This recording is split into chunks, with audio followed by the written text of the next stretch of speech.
Also in the street plan of Washington, you find pentagrams. So here we have two pentagrams in the street plan of Washington. The top one points into the Capitol building, and the one at the bottom points into the White House. This is a political building, so we're told. In fact, it's a temple to a secret society, built by the Freemasons to a specific design, Congress. The Congress building.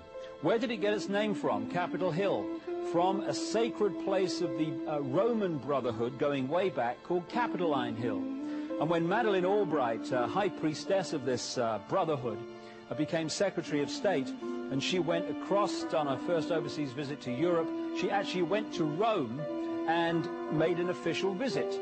What for her would have been a pilgrimage to Capitoline Hill in Rome, and that's where we get Capitol Hill from.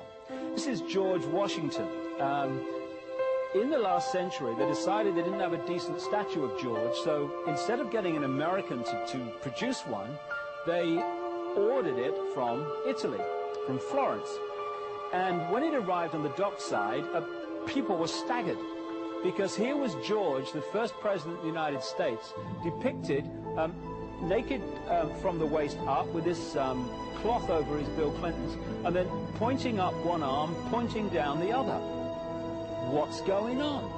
Unless you realize where these people are coming from, it's inexplicable. Well, if you just hold that in your mind, arm up, arm down, naked from the waist up, and then Bill Clinton's covered in a piece of cloth, well, this is where it's coming from. This is the ancient depiction of the compilation of the negative force symbol that the Templars worshipped, or the high-level Templars worshipped anyway, called Baphomet. And this is why they depicted George Washington in that way.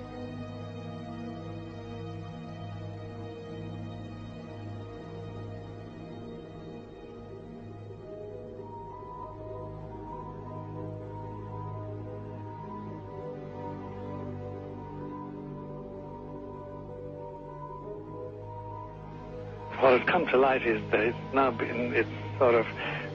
it is not so surprising for a lot of people that there are covens amongst the very educated class, architects, doctors, lawyers, priests, brokers, and the leisure class. These are people who have made pacts with the devil.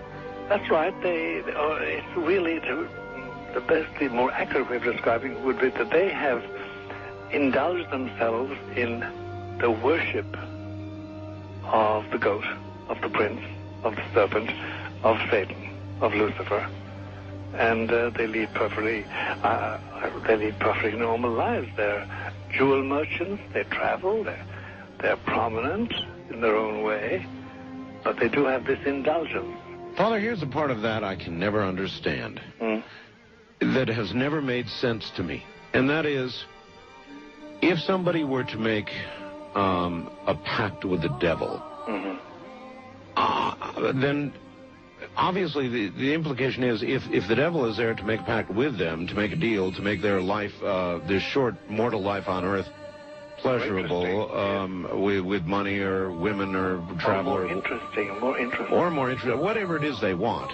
Yes. Then they are aware of the presence of the devil, and they are obviously aware then of the presence of God as well, and they nevertheless make a conscious, stupid, short-term, blind choice to take what they can get in this lifetime. And to embrace one, you must embrace the other. It's not like it's some wishy-washy person. I know you do. It is a very not easy to understand, except when you talk with them, when they let their hair down and peel grapes, as we say, and when they're on their way to being cured of or healed is the proper word. You find that there's an exhilaration and a satisfaction which is both sensual and sexual and mental, when they really indulge in Luciferian worship.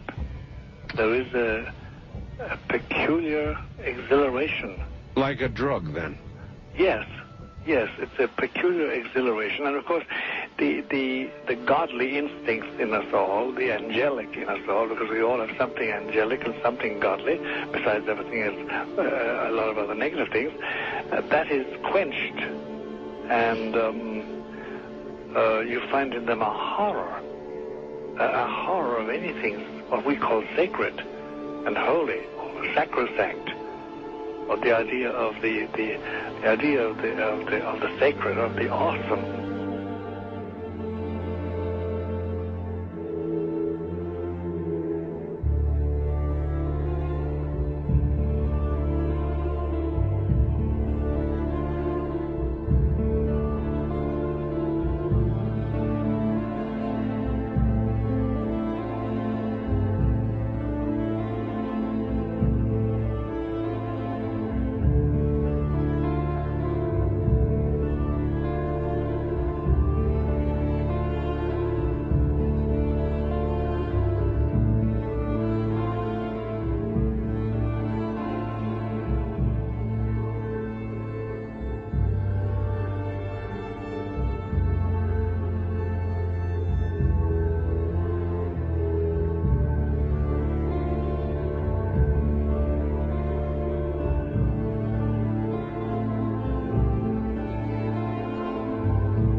How in the world did you ever get involved in praying to demon spirits?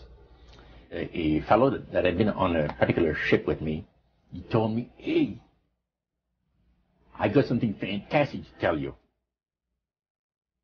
He said, "I am affiliated with people that speak with the spirits of the dead. How would you like to talk to the spirit of your dead mother?" And I was shocked. I was shocked. He said, "You wouldn't be afraid of talking to the spirit of your dead mother, would you?" Well, I said, "I'll tell you what, I would have to give that some thought, because it's something I never thought about before in my life." Most of us probably haven't. A little afraid of something like that. Well, he says, you know, it's written all over your face. You're afraid of going to a seance. But he says, "I know you. You're going to come."